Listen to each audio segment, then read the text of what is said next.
One of the most important things when planting a new garden is to make sure that all your plants are getting watered.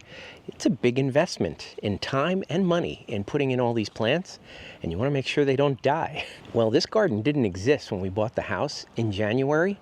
We got this garden put in the end of June, and then there was a massive heat wave here on the East Coast, and we really had to scramble to make sure we got these things watered so they were alive and they'd survive. And you can see they are actually thriving right now. But that's because I made some mistakes along the way. I made some assumptions that didn't pan out. And I'm going to show you what I went through and what we actually settled on that worked the best for us. Coming up.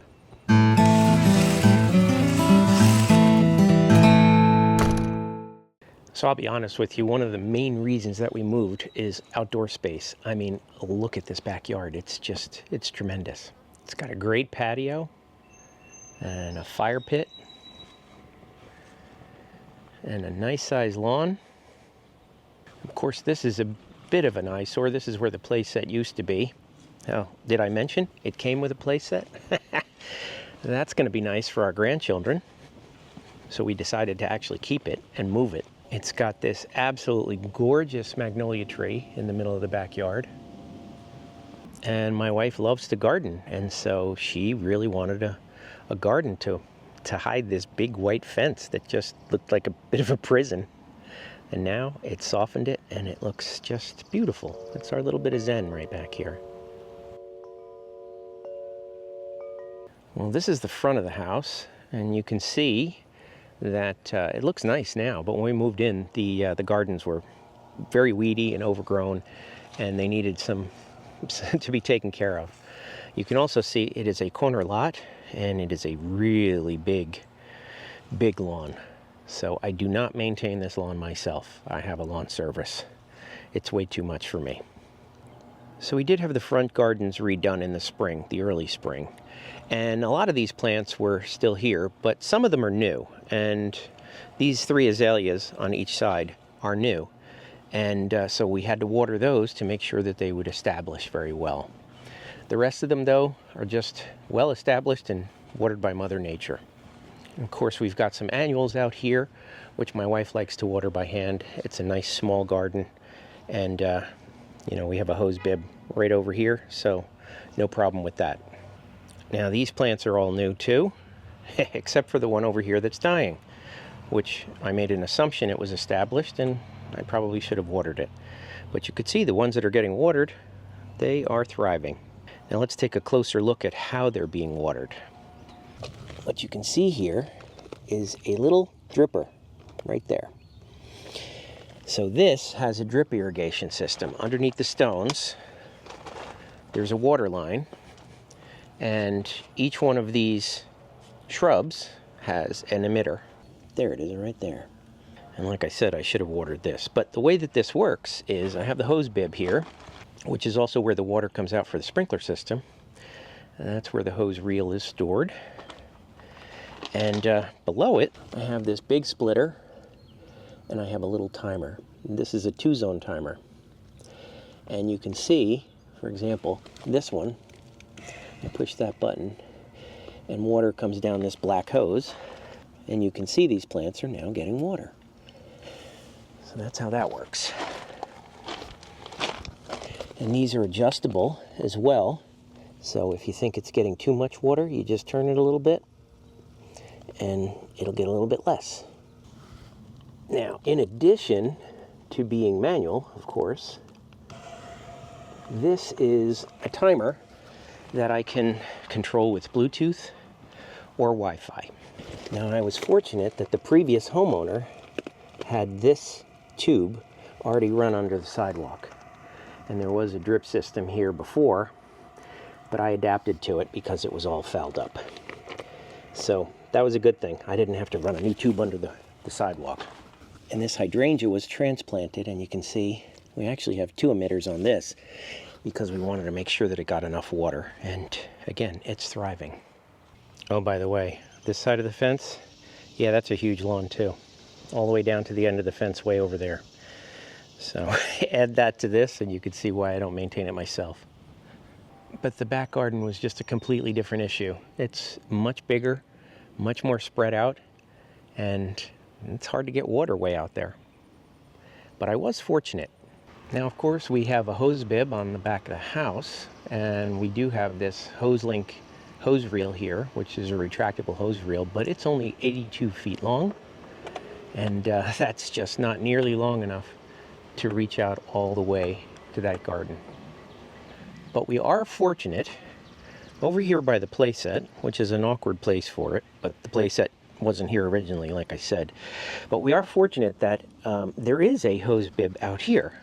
And this was tapped into from the previous homeowner. They tapped into the sprinkler system. And so this is a really useful thing to have. You can see I have a hose that runs all the way around to the back corner over there. Let me show you.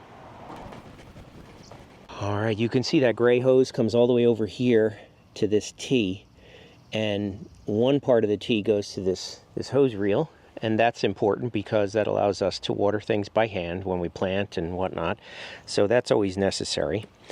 But in addition, I have, on the other side of it, this is a distribution system. It's an automated timer, 4 zones, and I'll show you what the zones are in a moment, but the reason why I needed that was it's too big of a space to water all at once. So let me show you what I did. Now, one of the first things I tried were these stakes. These are just hooked up to a regular garden hose. It came with the garden hose, though. These are from Restmo, and they're actually really good. They work very well. They have an adjustable head on them. They have a variable valve right there, and you can connect multiple of them together. You can see they come with all the fittings. You can cut the hose, put them wherever you want, and they work pretty good. In my experience, though, with the pressure I was getting out of that hose right there, that hose bib, I could put 4 of them on at the same time, half circle. If I tried to put them on full circle, I wasn't getting enough pressure. And even with half circle, I needed to put them closer together than I expected. Now, I originally bought 3 sets. You can see 2 of them here. I originally bought 3 sets thinking I'd have 1 along the back and then 2 along the sides because they're 50 feet each. The only problem is the pressure was not enough to reach from head to head when they were that far apart. So these would work great and an easy, simple solution if you've got a small enough garden where you can put these things maybe, I don't know, 10 feet apart. Now, this timer in the back is not an intelligent timer, so there is no connectivity to it. It's too far from the house anyway. So I set this up with 4 separate zones. I set the start time, and then I set how many times a day they get watered, each one of the zones. Okay, I'm going to set zone 2 on for 15 minutes just so I can show you how it works. And a little click and the water starts coming out. Now, these hoses go out to each of the zones. And you can see I wound up using the same product I used in the front. And it wasn't the first time I used them in the front either. I used them at my daughter's house too, and I was very pleased with them. So you can see these things are getting watered. Now, I don't intend to leave all these hoses on the surface. We will absolutely bury them, and they will become invisible underneath the mulch. But I left them out just so that we could tweak in case we needed to. And it's all working out very well right now.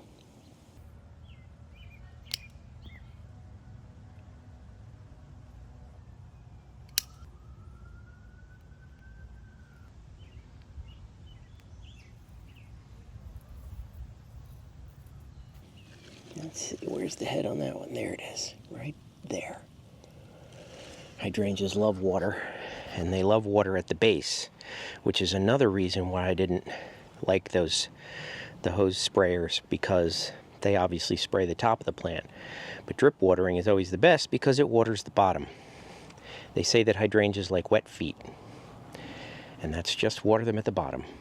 You do have to check them every now and then, though, because sometimes things may get clogged or whatever, and they just aren't putting out enough water. And you could just tweak it a little bit. Get it to put out a little bit more.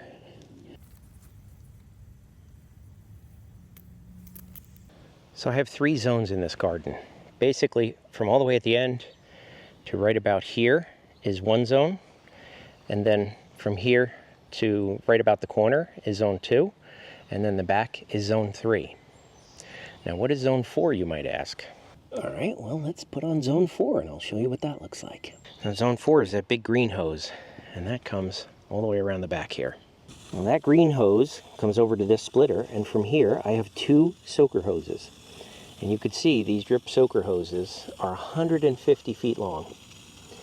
And I have it going around the trees and all these arborvitae shrubs, because they are just water magnets. They need a lot of water, especially when they're new.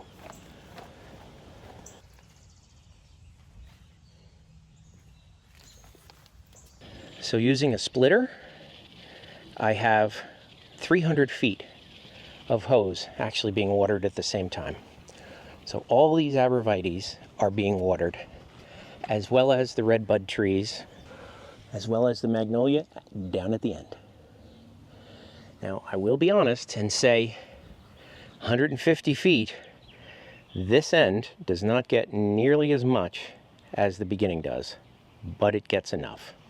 You can see the trees are thriving. So the reason I got started with that soaker hose is because when I had the rest mow in the front, it wasn't shooting far enough back to water those plants. I knew they weren't going to get enough water. So minimally, I needed to have the soaker hoses for the big things. And then just put these, I originally had the rest mow in the front here. And like I said, it wasn't enough water for even these. It was inconsistent. So that's why we went with the drip system. Now, if you've got enough water pressure, you can put a head in between to water multiple plants. But again, it's all dependent on your water pressure. And like I said, these things do need to be tweaked every now and then to make sure it's getting everything. But these are hostas. These are pretty hardy. As long as they have some water in the garden, they'll be fine. But it's the hydrangeas that really require a lot of water. This was one of 16 trees that I had taken down in my yard. They were blocking the sky. There was shade all over the place. The fence was ugly and dirty, and they were also blocking the solar panels on top of the house. So I definitely made a big improvement by taking down these trees. So now I need to focus on the lawn next, but that'll be coming in the fall. Stay tuned. The biggest challenge is knowing how much to water a new garden. Some plants like a lot of water, others not so much. During the heat wave, when the plants were brand new, I watered them 3 times a day. I ran the soaker hoses for an hour and each drip zone for 15 minutes. Since then, I've reduced it to around half that much, but we got nervous that it might not be enough. For peace of mind, we bought a simple moisture meter to verify that everything was getting watered effectively. With new plants, if you wait for them to start wilting to know if they need water, especially in the hot summer sun, it's probably too late and you might lose them. When they're new, it's better to give them too much water than too little. The excess will just soak into the ground anyway. All right, I'm sure I didn't answer all of your questions. So if you have any, just leave me a comment down below, even if you just want to say hi. And of course, if you like this video, please give it a thumbs up for the YouTube algorithm. And have a great day, and I'll see you in the next one.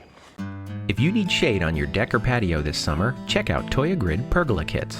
You source the lumber locally and can assemble this modular system in as little as 30 minutes. Check the video description for links to videos and more information about Toya Grid.